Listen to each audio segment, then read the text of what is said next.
Welcome back to another episode of Fire, Flower, and Fur. It is a cold day here. We at least see sunshine. In this area, we get a snowstorm, and a few hours later, we at least get to see blue sky. If I lived elsewhere when we didn't get to see sun, it would drive me crazy. But it's cold, and the first thing that I want to do when it's cold is bake. We are going to do, I don't know, this isn't really family recipe roulette.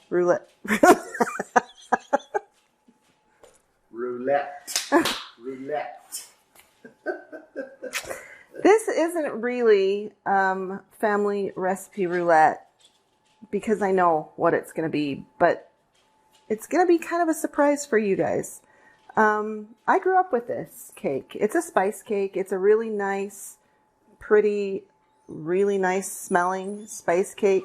I say smelling because I think of my friend who loves to have a clean house and loves her house to smell clean. She doesn't want food smell in her house, which is so weird to me because I love walking into somebody's house and smelling vanilla or cookies or something.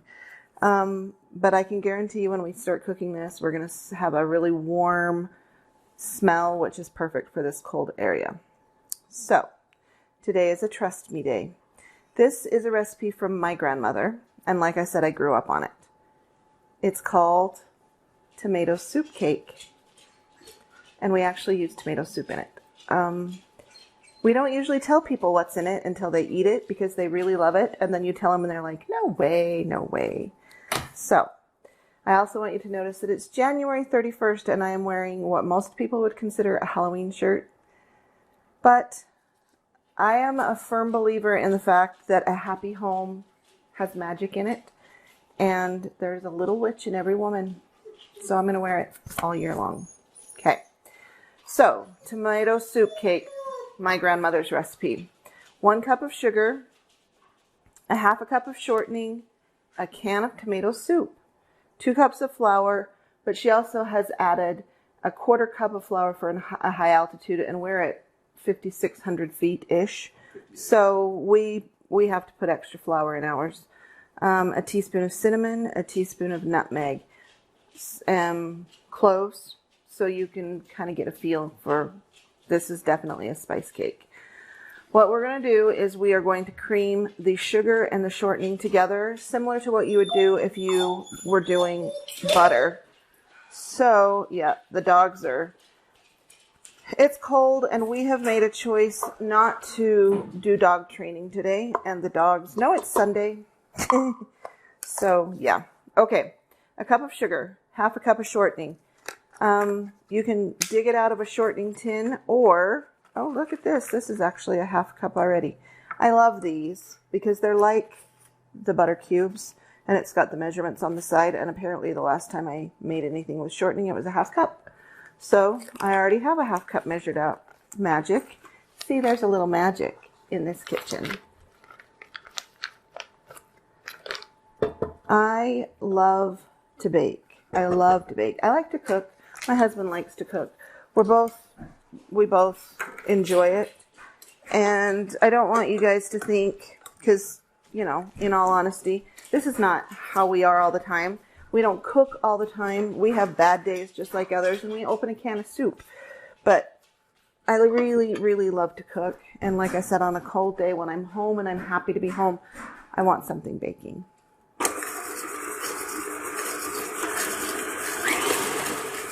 So just like butter, you want to keep mixing this until it's creamed together. The fur babies are definitely nuts today.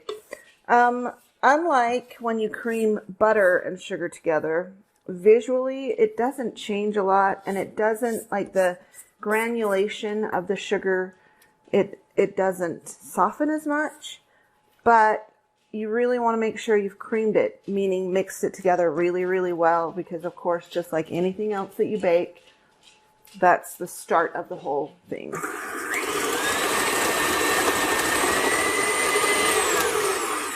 Okay, so like I said, it's easier to see if it's creamed together with butter and sugar because the consistency changes and the color definitely changes. But we're going to call that good. And the next step says to add the soup. And we are using just good old-fashioned Campbell's tomato soup. I think this was a staple in every house when I was growing up. Tomato soup for me. Ooh. I don't love tomatoes. I like sauces. I like spaghetti sauce. I will eat ketchup. I will do all of those things, but tomato soup, not happening. Not happening.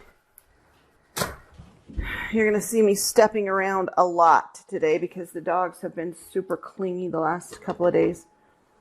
All right, so the shortening and sugar has been creamed. We've put in the tomato soup. Please start slow because it's tomato soup and it will everywhere.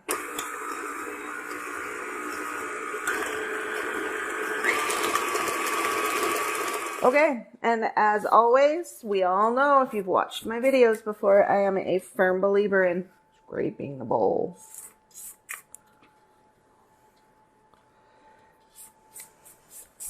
This one's not quite as stickity important, but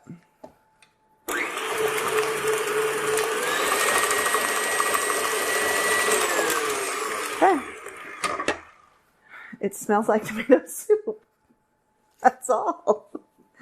All right. Now you are to add the dry ingredients. I'm going to go ahead and put my flour in first and then add my other stuff so I don't get clumps of, especially like the baking soda and the vanilla, because that would be bad. You could dump all this in at one time if you want to. That makes me nervous as well. I prefer to start small. So like I said, the recipe calls for 2 cups of flour, but because we are at high altitude, we have increased that to 2 1/4 cups.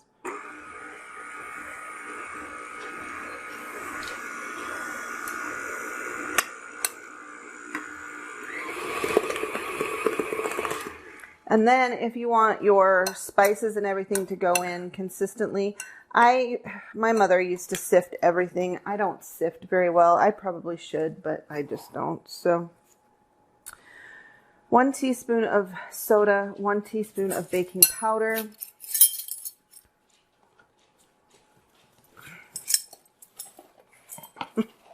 Thank you, my love, from the depths of the back of the kitchen. Baking powder, baking soda. Oh, it's a teaspoon of everything. A teaspoon of cloves. Look at our cloves. Our local grocery store grinds and mixes their own spices, and we're not going to be using that many cloves for a very long time. 1 teaspoon of cloves, and these are the ground cloves. I mean, I think that's probably obvious, but just to make sure. And a teaspoon of nutmeg. Nutmeg. So, like I said, with perhaps a few more than a teaspoon. Like I said, if you know anything about spices, you know what this is going to smell like. This is a really beautiful spice cake is kind of what it turns into. Okay. So those are all my dry ingredients, and then once I've got this batter done, I will add vanilla, mix it in again, and then add the last of the components. Smells good already.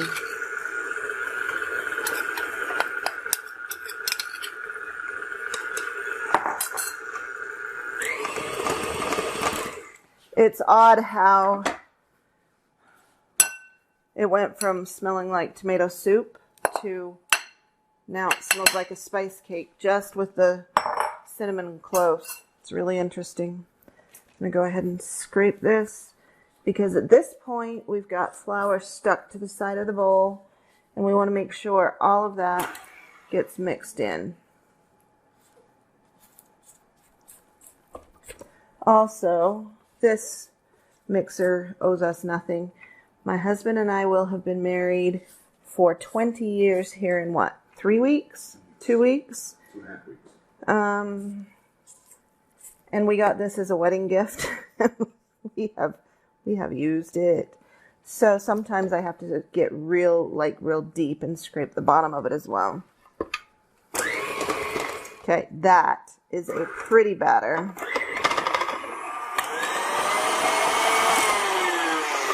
Okay, I'm going to put in my vanilla.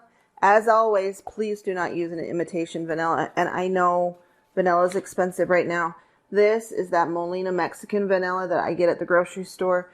I think this is like $4, which I know if you're on a budget, that's a lot of money.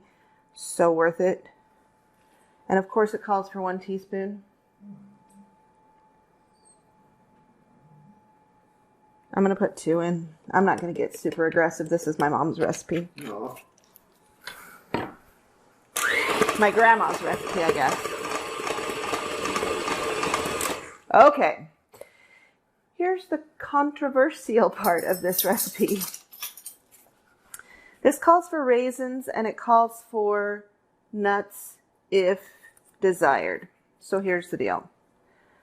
I'm allergic to nuts. I don't like nuts. My husband does not like raisins. But both of these have to go in here to make it work. And what we end up doing is as I eat my piece of cake, I pick out the nuts. And when he eats his piece of cake, he picks out the raisins. But it needs to bake in there for the flavor to work. Oh, wrong way. So you've seen us do this before. It's so much easier than chopping. I have put what I would think about half a cup of walnuts. And it says whatever nuts, but my mom always used walnuts, so that's what I'm using. Put it in a baggie, Ziploc baggie. And I've got one of our hot pads here so I don't destroy my counter. And this is just a meat pounder.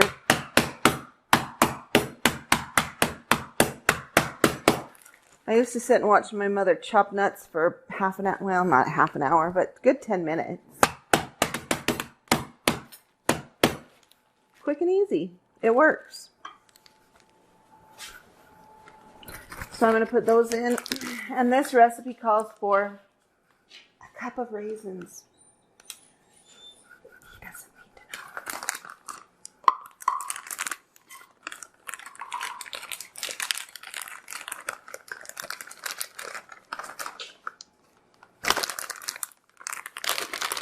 I would suggest if they are, you know how sometimes you get the raisins and they've been sitting on the shelf and they're kind of pushed together.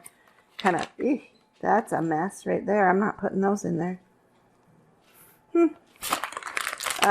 But I would break them up a little bit. They'll break up a little bit in the KitchenAid, but I would break them up a little bit if I were you. And not put that goo in there. Whew. All right.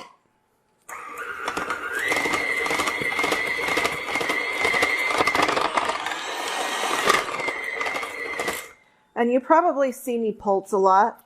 What happens is all of the batter gets pushed up into the paddle. And then it mixes, but the stuff in the paddle never really mixes. So what I do is I pulse it because as I drop it, the batter goes down and the batter comes out of the paddle. And on me. And here's an interesting thought. There's no eggs in this, and I'm sure it comes from the soup. Like whatever is in the soup. But if you like this as a batter, people are always interested in coming up with like dips that you can use as a dessert dip. This would be a safe dessert dip because there's no egg or anything like that in it. So I've seen before where people do the traditional savory dips with chips, and then they'll do like the little graham crackers. They have... I'm guessing there was a crow outside. They have the little graham cracker sticks or, you know, the little cookies or whatever, and they'll put those out as a different thing. And then they come up with dips, and quite often they'll do like chocolate chip cookie dip without egg. This would be a really great dip. Okay. So you can see how pretty that batter is. It's nice and thick. It's quite wet. But that's what it's supposed to be because we're not looking for it to rise a whole bunch like a really light cake. This is a spice cake or a spice bread. So it's a little bit thicker. It's something that you would eat with coffee. We lived next to a cute little lady from England that had her tea and cakes or cookies or whatever every day, and she loved this spice cake for that. Okay. You're supposed to grease. My mother was the queen of shortening and greasing the pan, which always meant I had to do it. I hated doing that so much. I'll pay a little bit of extra money and use Pam. And then you just drop this in here. Oh, my oven is preheated to 325. So you can see that this really is a very thick batter. It's not a cake batter. We're not going to get a cake. We're getting a loaf out of this.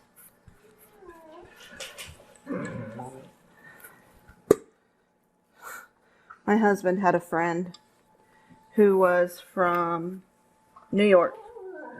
I mean, traditional New York. He was, when he was here, he was in his 70s, wasn't he? Early 70s, late 60s, early 70s. He was Sicilian, grew up in New York, so you kind of get an idea of who he was. Greatest guy ever. And I remember, he came over and brought us something, did something nice for us. And my mother had given us one of these cakes, and I ran in the house and cut it in half and brought half of it out to him to tell him thank you.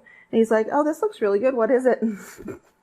My husband was like, we're not going to tell you. I just want you to taste it. And he was like, what are you feeding me? No, trust us. It's really good, but I'm not going to tell you what it is.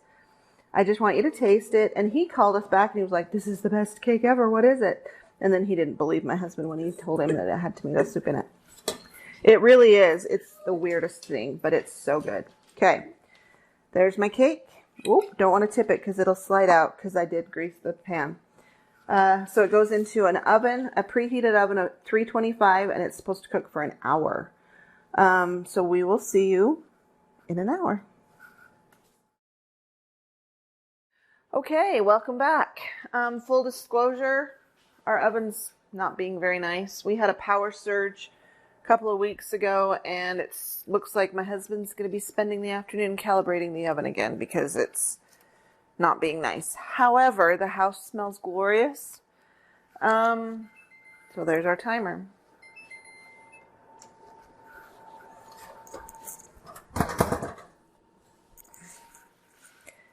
Okay, the top looks dark.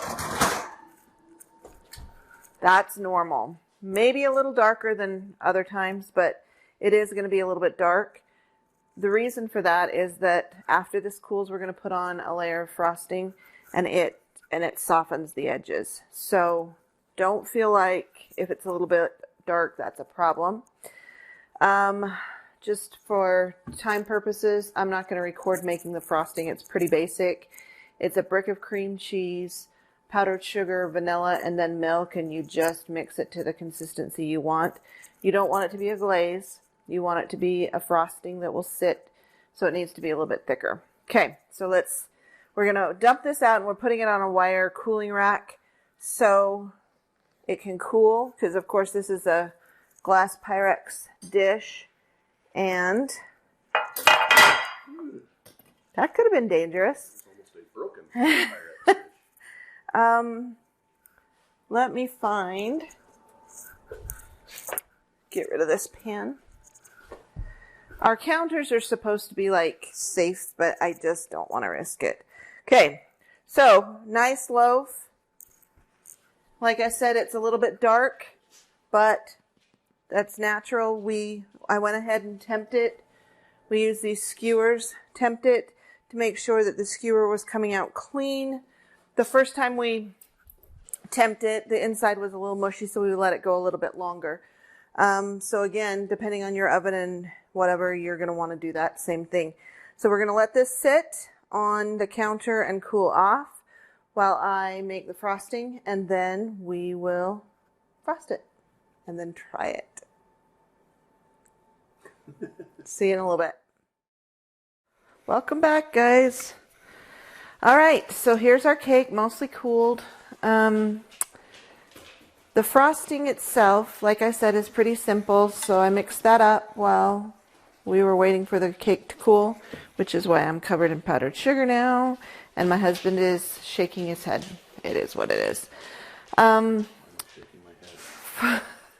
Because there's powdered sugar everywhere. This cake, the outside is and will be a little bit crispy when it first cools off. Again, our oven was a little bit off, so this is a bit much, but it will be. For time's sake, we're going to try it today, but when my mother used to make it, she'd make it while we were at school, and we'd come home and be all excited because it was sitting there waiting for us for dinner that night. I also made more frosting than we're going to need because some people like to cut a piece and put more frosting on, and some people don't. So we're going to let you be the judge of that.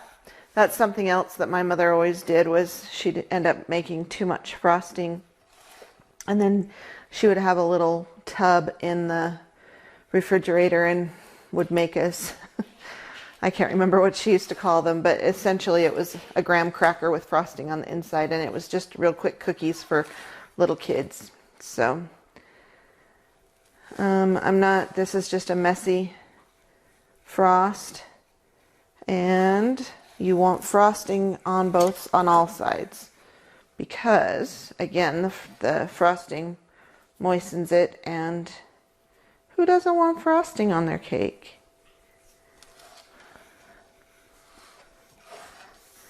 And like I said, I might take more care if I was giving this to somebody, but this is just for my husband and I and for you guys to see how we do this. So I'm not being really super careful with the frosting. The point is to just cover it.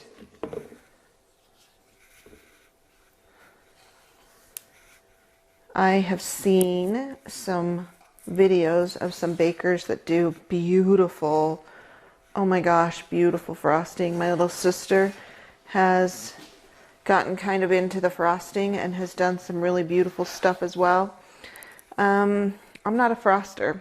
I'm an artist, but frosting is very much not my thing. Not your medium. I don't know. I mean, maybe if I spent some time on it, I would get better at it, but I just don't have the patience. I have so much respect for the people who make the beautiful flowers and do all of that, because it is very much not my thing.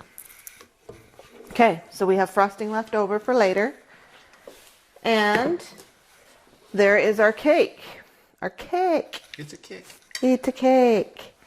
And then as the frosting sits out, it hardens a little bit. So this is what we would come home to as kids. And we're like, ooh, dessert's gonna be good for dinner tonight. We better make sure we eat everything, right? All right, so I know that this cake is still a little warm, but we're gonna go ahead and cut it. This is the only time as a child that I wanted the end piece, because it had more frosting on it. I'm gonna cut the end piece off and then cut farther in. All right, welcome back.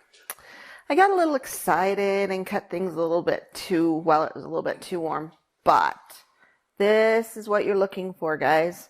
As I said earlier, the outside crust will soften up a little bit with the frosting, but that's the inside of the cake, and it's 100% just a good old spice cake that's cooked into a loaf. I've cut, like I said, I got a little excited. I like frosting. My mother was very frugal when we were growing up. She had to be. And so, she was careful with the frosting. My husband and I are going to do what we want. So I put more frosting on mine. Babe, do you want to try some of this? So it's a crumb, but it's a beautiful spice.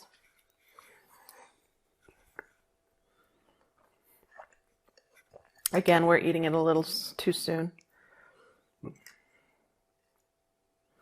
what my mom would used to do is she'd have this made and then it would sit for a couple of hours while we were getting ready for dinner. So, my husband and I, it's kind of turned into a thing where we want to have something a little bit when we come home from work. Just a little something before dinner's done. So this will be perfect to sit out. And as I said, it's the perfect coffee cake. So even though I've had coffee once already, I had to make some more.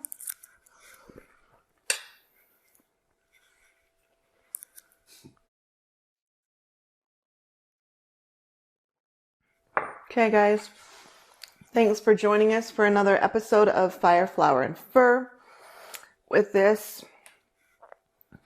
family recipe roulette. I got it right this time. Like I said, you don't know what you're missing until you've tried it. I know everybody thinks tomato soup cake, but it's really good. If our oven was nicer, we would have had a better cut. Of course, I got a little excited, but it's a great recipe. I hope you can try it. If you guys have anything similar or have questions, please comment below, and we'll hope to see you next time.